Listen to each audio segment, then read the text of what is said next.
Dans le thème Les promesses faites à Israël, lecture du chapitre 27. Étude présentée dans The Present Truth le 5 novembre 1896. Sous-titre: Une leçon pratique. Dieu nous traite comme ses enfants et il nous enseigne par des leçons pratiques, par les choses visibles. Il nous enseigne ce que l'œil du mortel ne peut voir. Ainsi, par l'eau qui jaillit du rocher et par le sang et l'eau qui giclèrent du côté blessé de Christ, nous comprenons la réalité de la vie que Christ donne à ceux qui croient en lui. Les choses spirituelles ne sont pas imaginaires mais réelles. Dans le désert, les enfants d'Israël pouvaient savoir que l'eau qui vivifiait leur corps provenait directement de Christ et que c'est Christ qui donne vraiment la vie. Ils ne pouvaient pas savoir comment, mais ce n'était pas nécessaire. Il leur suffisait de connaître ce fait. Si nous croyons la parole, nous pouvons apprendre que nous buvons directement de Christ, comme les Israélites le firent dans le désert. Christ créa les cieux, la terre et la mer, et les sources d'eau. Toute chose subsiste en lui, Colossiens 1, verset 17. L'eau que nous buvons, qui jaillit de la terre, provient aussi sûrement de Christ que celle qui surgit du rocher en Horeb. Il met dans des réservoirs les abîmes.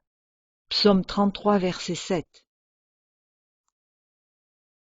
Les personnes se réfèrent à l'eau de la terre comme à un, entre guillemets, produit naturel, impliquant presque qu'elle existe d'elle-même. La pluie qui tombe et la source sont habituellement considérés comme des phénomènes naturels, entre guillemets. C'est la terminologie qui est employée inconsciemment, mais elle est calculée pour éviter de donner gloire à Dieu. Observez le cours d'une source fraîche et pure depuis son origine dans les cimes des montagnes. Il change continuellement et cependant, il est toujours le même. Son cours est incessant, pourquoi ne s'épuise-t-il pas?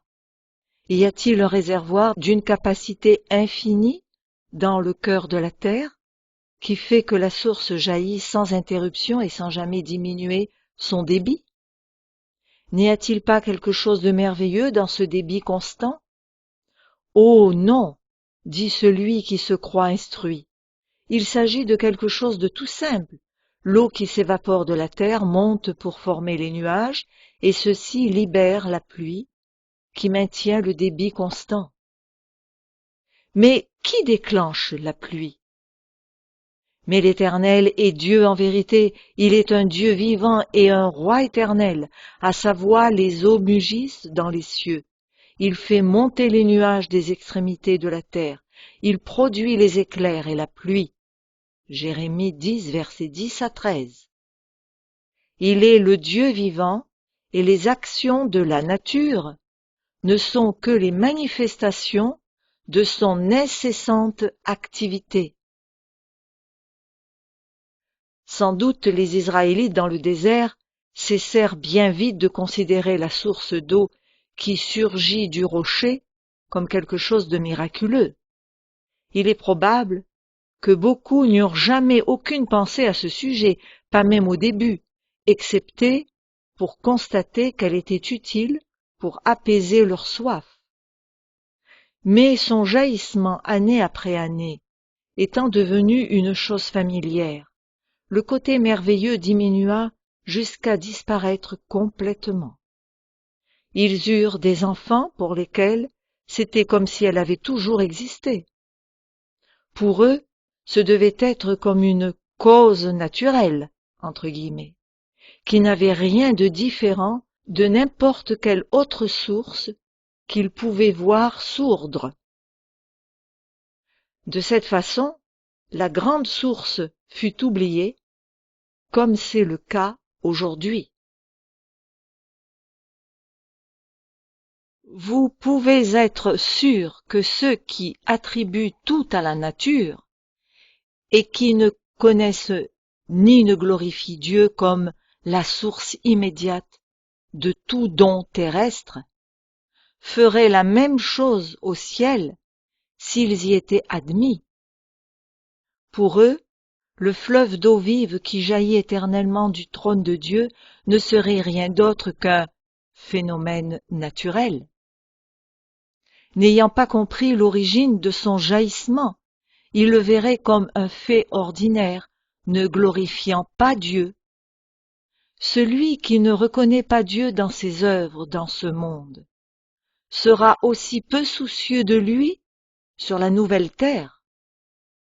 La louange à Dieu, qui sortira des lèvres des rachetés pendant l'éternité, ne sera que la plénitude du cœur, dont ils répétèrent les premières strophes du cantique sur cette terre.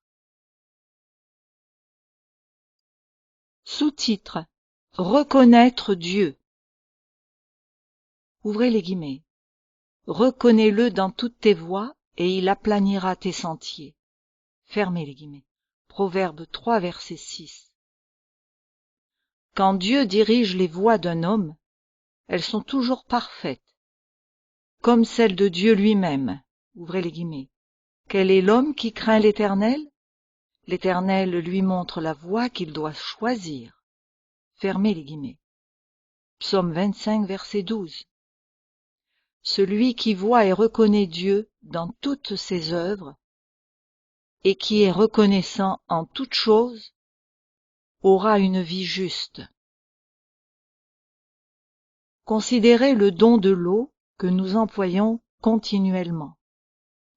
Si, aussi souvent que nous avons besoin d'eau, nous pensions à Dieu comme son pourvoyeur, et si dès que nous la voyons ou utilisons, nous pensions à Christ comme étant celui qui donne l'eau de la vie, quel en serait le résultat? Eh bien, tout simplement, notre vie serait continuellement sous sa direction et son soin. En reconnaissant que notre vie vient de lui, nous reconnaîtrions que lui seul a le droit d'en disposer, et nous lui permettrions de vivre sa propre vie en nous. De cette façon, nous boirons en justice. La fidélité germerait de la terre, et la justice regarderait du haut des cieux. Psaume 85, verset 11. Les nuées elles-mêmes laisseraient couler la justice. Ésaïe 45, verset 8. Cette reconnaissance de Dieu, dans toutes nos voies, nous éviterait de tomber dans l'orgueil égoïste et nous empêcherait de placer notre confiance dans nos propres capacités. Nous prêterions toujours attention aux paroles suivantes, ouvrez les guillemets. Qui est-ce qui te distingue? Qu'as-tu que tu n'aies reçu? Et si tu l'as reçu, pourquoi te glorifies-tu, comme si tu ne l'avais pas reçu? 1 Corinthiens 4, verset 7. Elle nous maintiendrait dans le chemin correct, vu que la promesse du psaume 25 au verset 9 est, ouvrez les guillemets, qu'il conduit les humbles dans la justice. Il enseigne aux humbles sa voie. Au lieu de notre propre sagesse, qui n'est que faiblesse et folie, la sagesse de Dieu devrait nous guider. Nous apprenons la même vérité en analysant l'autre extrême. L'homme devient un païen et se dégrade simplement en ne reconnaissant pas Dieu tel qu'il se révèle en toutes choses.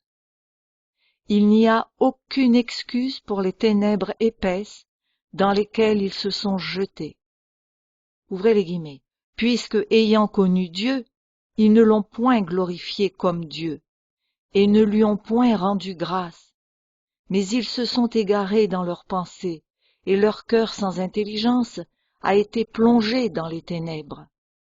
Se vantant d'être sages, ils sont devenus fous, et ils ont changé la gloire de Dieu incorruptible en image représentant l'homme corruptible, des oiseaux, des quadrupèdes et des reptiles, fermez les guillemets. Romains 1, versets 21 à 23. Ouvrez les guillemets. Comme ils ne se sont pas souciés de connaître Dieu, Dieu les a livrés à leur sens réprouvé, c'est-à-dire sans jugement, pour commettre des choses indignes, étant remplis de toute espèce d'injustice. Fermez les guillemets. Versets 28 et 29 de Romains 1.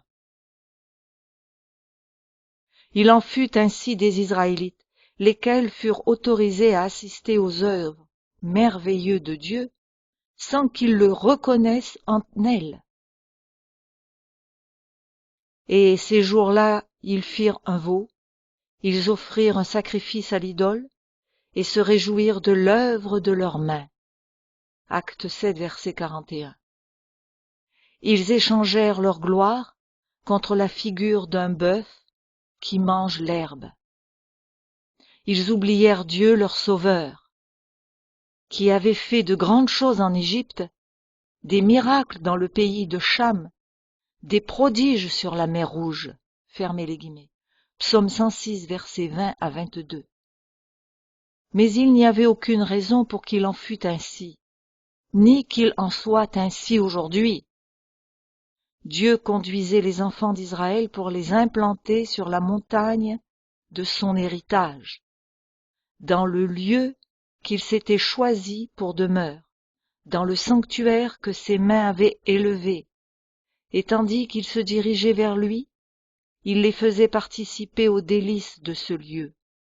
Il leur donna de l'eau provenant de lui-même, afin de leur montrer que par la foi, ils pouvaient même alors s'approcher de son trône et boire l'eau qui jaillit de lui-même. Cette leçon s'applique à nous. Dieu ne veut pas que nous attendions de recevoir l'immortalité pour nous faire participer aux joies de la cité céleste.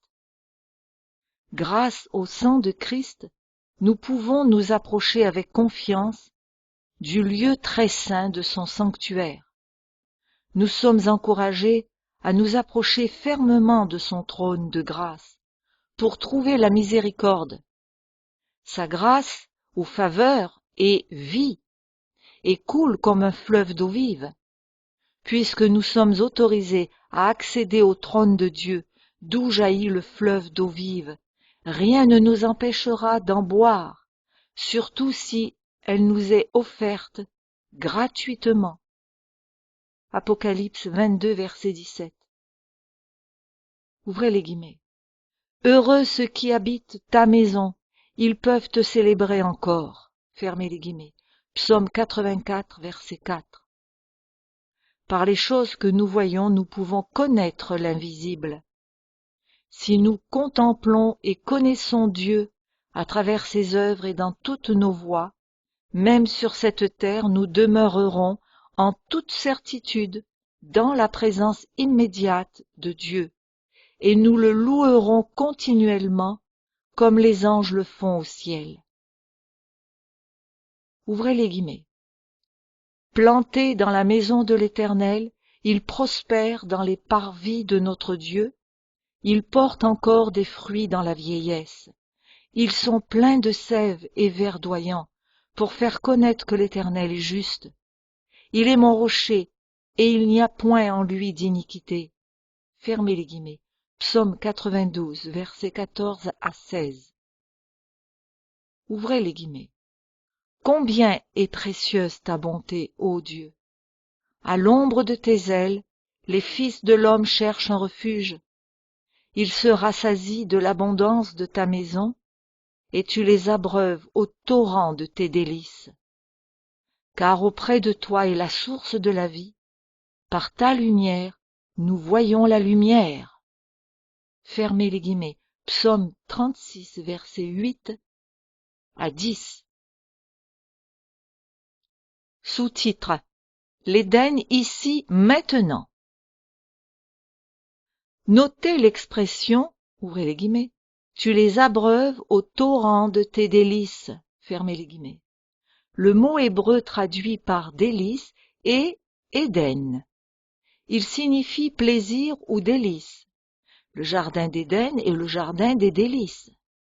Ainsi le texte dit vraiment que ceux qui font leur demeure avec Dieu, en marchant à l'ombre du Tout-Puissant, seront abondamment satisfaits de l'abondance de sa maison, et ils boiront l'eau du fleuve de l'Éden, qui est le fleuve d'eau vive de Dieu. Telle est la part du croyant, dès maintenant, et nous pouvons le savoir avec la même certitude que nous savons que les Israélites burent de l'eau du rocher, ou que nous vivons journellement des bontés de sa main tendue. Maintenant, par la foi, nous pouvons rafraîchir nos âmes en buvant du fleuve d'eau vive et en mangeant de la manne cachée entre guillemets. Apocalypse 2,17.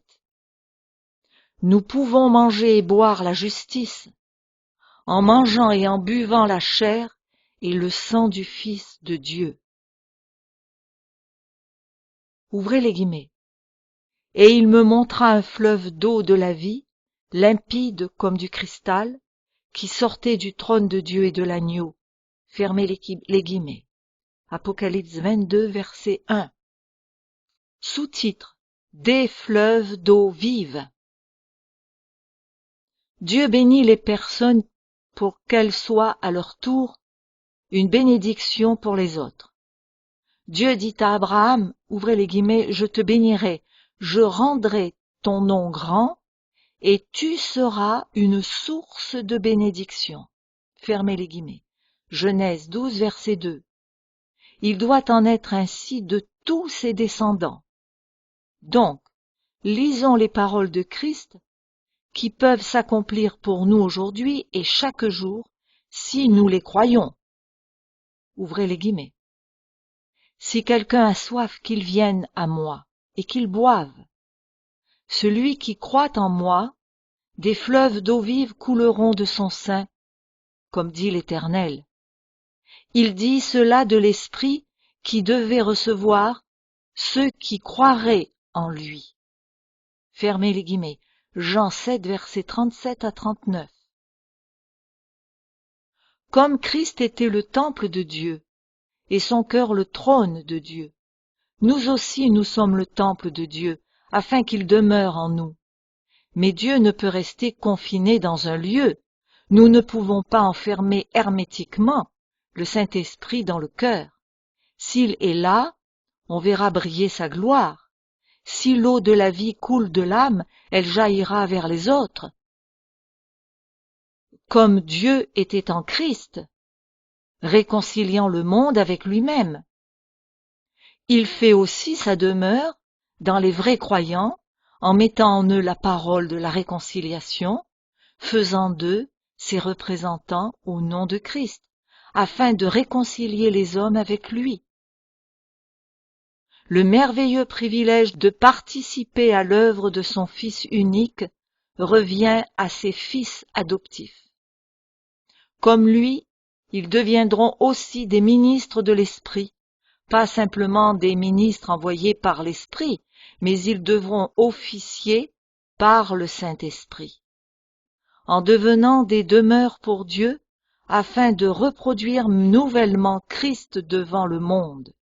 Des courants vivants jailliront de nous, qui rafraîchiront le faible et l'épuisé, en révélant le ciel à la terre. Telle est la leçon que Dieu voulait que les Israélites apprennent aux eaux de Mériba, et qu'ils tentent de nous enseigner avec beaucoup de patience, bien que, comme eux, nous avons murmuré et nous nous sommes rebellés. Ne voulons-nous pas apprendre la leçon maintenant? Ouvrez les guillemets. Heureux le peuple pour qui il en est ainsi, heureux le peuple dont l'Éternel est le Dieu. Fermez les guillemets. Psaume 144, verset 15.